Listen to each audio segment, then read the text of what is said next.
मैं Khushboo Kumari, assistant professor political science, MM Mahila college. आज का मेरा टॉपिक है उग्रवादी राष्ट्रवाद।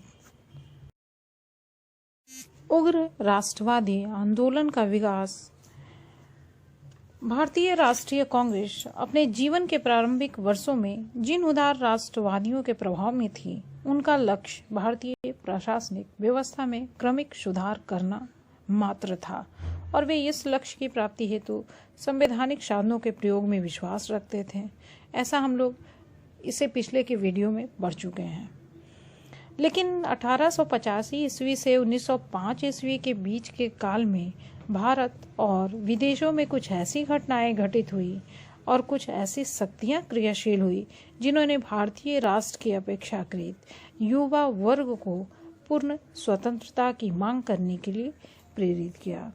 पूर्ण स्वतंत्रता की मांग और उसकी प्राप्ति हेतु जन आंदोलन के मार्ग को अपनाने वाली इसी धारा को उग्र राष्ट्रीयता का नाम दिया जाता है। अब हम लोग जानेंगे उग्र राष्ट्रीयता या उग्रवादी राष्ट्रवाद के उदय के कारणों को, जिसमें से पहला कारण है सन 1892 के सुधार कानून की अपर्याप्तता।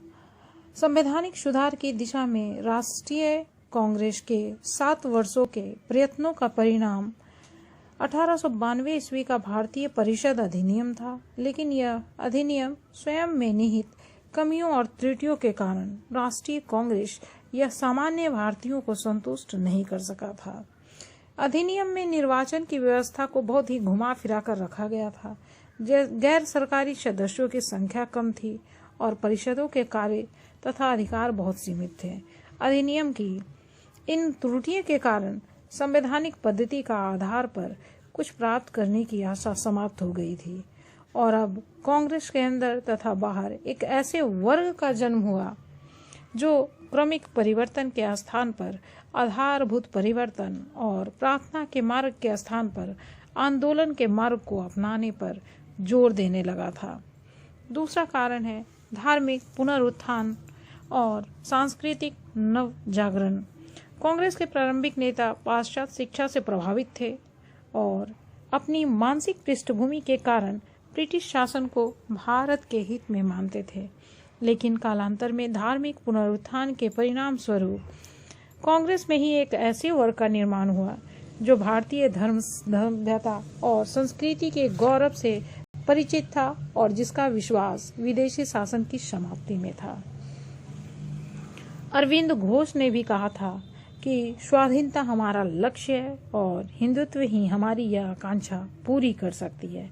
धार्मिक पुनरुत्थान से प्रभावित होने के कारण ही तिलक ने भारत की स्वाधीनता के लिए हिंदू उत्सवों और हिंदू संगठनों पर बल दिया था। ये उग्र राष्ट्रवादी नेता भारतीय स्वतंत्रता की प्राप्ति अपना परम पवित्र धार्मिक कर्तव्य समझते थे। अगला पॉइंट है प्राकृतिक प्रकोप। 19वीं सदी के उत्तरार्ध में भारत को अभूतपूर्व प्राकृतिक प्रकोपों का सामना करना पड़ा था। 1876 से 1900 तक के 25 वर्षों में देश में 18 बार अकाल पड़े थे, जिनमें सबसे अधिक भीषण अकाल 1896 से 97 का अकाल था, जिसका प्रभाव 7 करोड़ जनसंख्या और 70,000 वर्ग मील क्षेत्र पर पड़ा था। इस भयानक अकाल में शासन द्वारा किए जाने वाले सहायता कार्य बहुत अधिक अपर्याप्त और धीमे थे। शासन का रुख कितना उपेक्षापूर्ण था, इसका प्रमाण इस उदाहरण से ही लगाया जा सकता है कि विक्टोरिया का जयंती उत्सव मनाने के लिए 1897 ईस्वी में ही दिल्ली में शानदार दरबार कर पानी की तरह धन को लुटाया जा रहा था। वहीं दूसरी ओर जनता भूखे मर रही थी।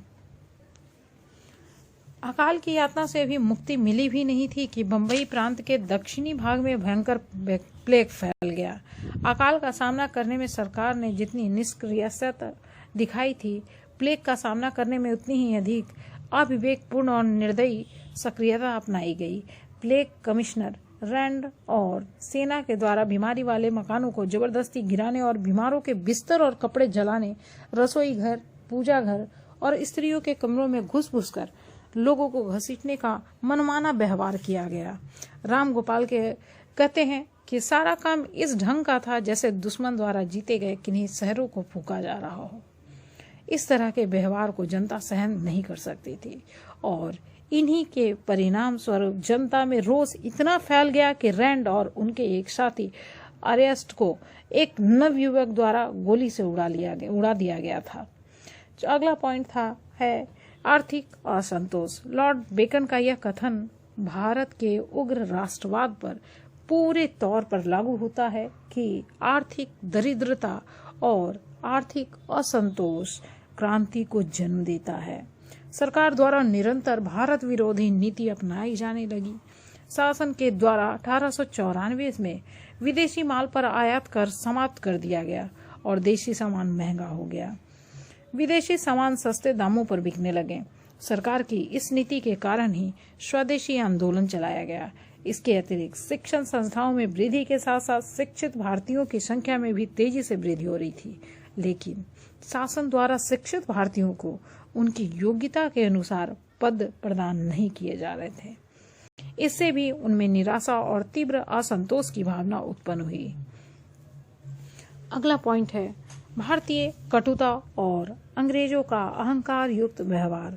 उग्र राष्ट्रवादिता के उदय का एक अन्य कारण था अंग्रेजों का भारतीयों के प्रति अहंकार युक्त व्यवहार और आंग्ल भारतीय पत्रों का भारत विरोधी दृष्टिकोण तथा प्रचार। दिन प्रतिदिन के जीवन में भारतीयों के साथ अपमानजनक व्यवहार ही किया जाता था।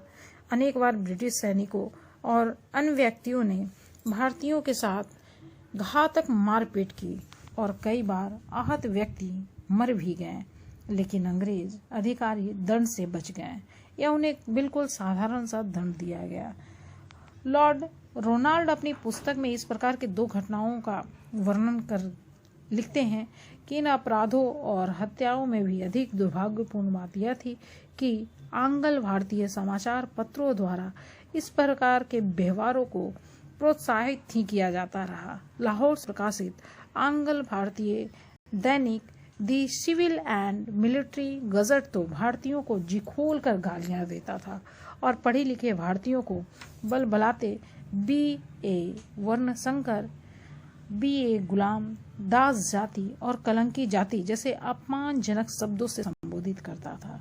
इस अपमानजनक व्यवहार की भारतीयों में प्रतिक्रिया होना नितांत स्वाभाविक था। अगला पॉइंट है विदेशों में भारतीयों के साथ दुर्व्यवहार।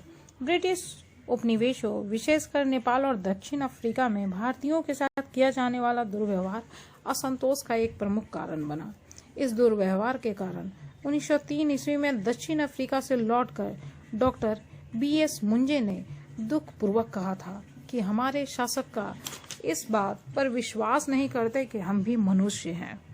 भारतीयों के द्वारा यह अनुभव किया गया कि उन भारतीयों के साथ भारत राष्ट्र की पराधीनता के कारण ही दुर्व्यवहार किया जा रहा है और इसकी समाप्ति ही एकमात्र उपाय है और वो उपाय है भारत के लिए स्वतंत्रता की प्राप्ति। अगला पॉइंट है पश्चिम के क्रांतिकारी विचारों का प्रभाव।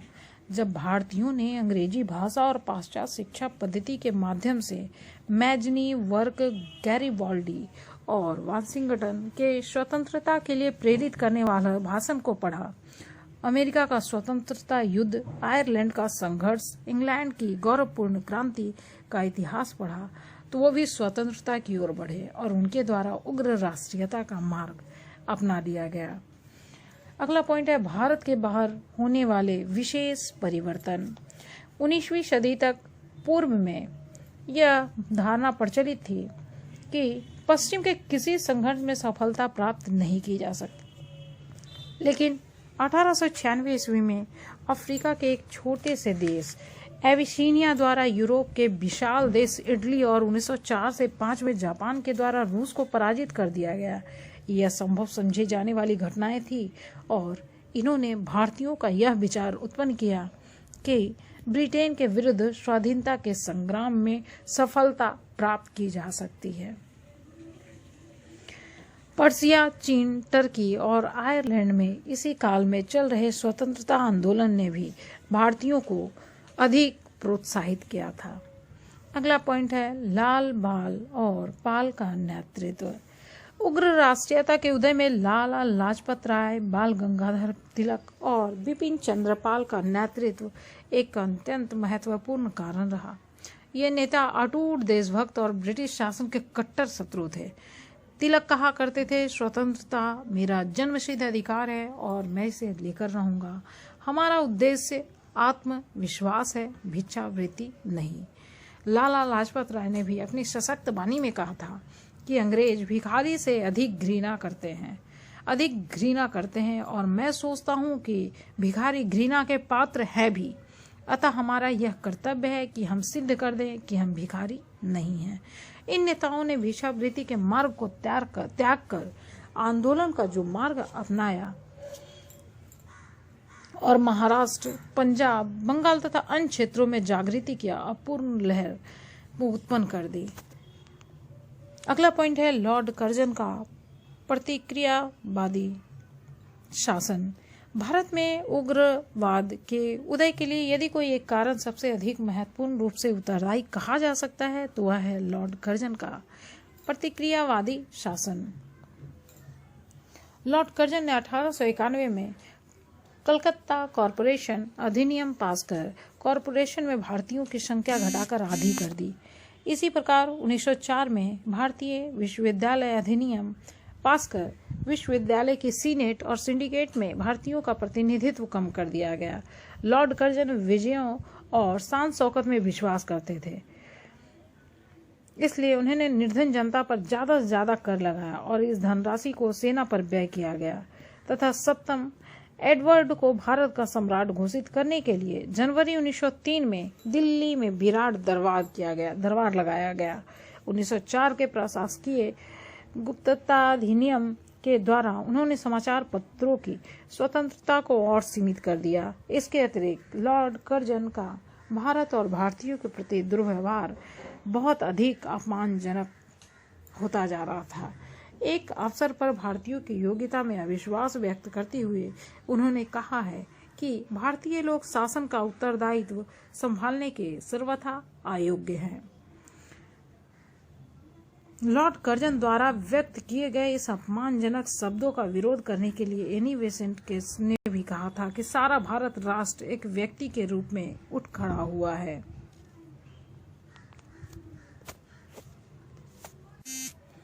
बंगाल विभाजन। लॉर्ड कर्जन का सबसे बड़ा मूर्खतापूर्ण कार्य 16 अक्टूबर 1905 को किया गया बंगाल का विभाजन था। यद्यपि इस विभाजन के पक्ष में सरकार का तर्क था कि बंगाल जैसे बड़े प्रांत पर एक ही केंद्र में शासन नहीं किया जा सकता और सुशासन के हित में उसका विभाजन आवश्यक है, लेकिन वास्तव में जैसा कि जकारिया लिखते हैं कि उद्देश्य और प्रभाव की दृष्टि से बंगाल के विभाजन का कार्य नितांत धूर्ततापूर्ण था। वास्तव में बंगाल का यह विभाजन फूट दालों और राजगरों की नीति के अनुरूप किया गया था। बंगाल के विभाजन का विरोध करने के लिए बंगाल में तीव्र आंदोलन शुरू हो गया जो शीघ्र ही संपूर्ण भारत में फैल गया। यद्यपि बंगाल का विभाजन में कर्जन का उद्देश्य बंगाल में बढ़ती हुई राष्ट्रीयता का भावना को कुचल देना था, लेकिन व्यवहार में इस कार्य के परिणाम स्वरूप न केवल बंगाल वरन संपूर्ण भारत में राष्ट्रीयता की अभूतपूर्व भावना को जन्म मिला। उपयुक्त सभी कारणों के परिणाम स्वरूप ही भारत में उग्र राष्ट्रवाद और कांग्रेस में उग्र राष्ट्रवादी पक्ष का उदय नितांत स्वाभाविक ही था। उग्र राष्ट्रवादी आंदोलन का मूल्यांकन। इस बात से इनकार नहीं किया जा सकता कि उग्रवाद के जन्म और विकास ने भारत में राष्ट्रीय आंदोलन पर बहुत स्वस्थ प्रभाव डाला था। उदारवादी यद्यपि अपने देश के प्रति प्रेम करते थे, लेकिन उनके साधन प्रभावदायक नहीं थे। उग्रवादियों ने इस सत्य को समझा कि केवल प्रार्थनाओं से स्वतंत्रता तो दूर रही, अन्य महत्वपूर्ण राजनीतिक सुधार भी संभव नहीं है। इन लक्ष्य की प्राप्ति के लिए ही प्रभावशाली रचनात्मक कार्यक्रम अपनाना पड़ा। उनके द्वारा अपनाए गए बहिष्कार और स्वदेशी आंदोलन ने जनता में नई चेतना फूंक दी। यह आंदोलन केवल एक उग्रवादी आंदोलन ही नहीं रह गया था, वरन एक जनवादी आंदोलन बन गया था। 19वीं सदी तक राष्ट्रीयता उच्च शिक्षा प्राप्त संपन्न वर्ग की ही संपत्ति थी। उग्रवादियों द्वारा अपनाए गए साधनों ने राष्ट्रीय आंदोलन के कार्य क्षेत्र को व्यापक बनाया और राष्ट्रीय आंदोलन की वेगवती धारा को मध्यम वर्गों तक, जनसाधारण तक पहुंचाने में सहायता प्रदान की। यह कहना असंगत न होगा कि उग्रवादियों द्वारा चलाया गया बहिष्कार तथा स्वदेशी आंदोलन बाद में महात्मा गांधी द्वारा चलाए गए आंदोलन का बीज रूप ही था। उग्रवादियों का लक्ष्य न केवल राजनीतिक स्वतंत्रता वरन भारतीय नवयुवकों के लिए सांस्कृतिक स्वतंत्रता भी प्राप्त करना था।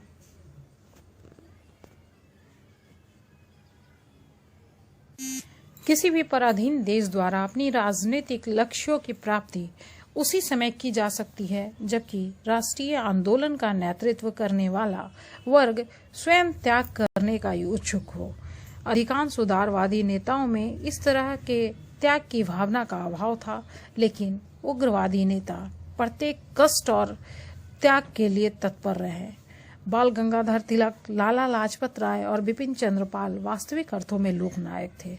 1908 ईस्वी में तिलक को गिरफ्तार करने और उनके साथ किए गए अन्याय ने जनता को इतना विक्षुब्ध कर दिया कि कई जगह दंगे हो गए। बम्बई की मिलों में मजदूरों ने सरकार के इस कार्य के विरोध में एक व्यापक हड़ताल की।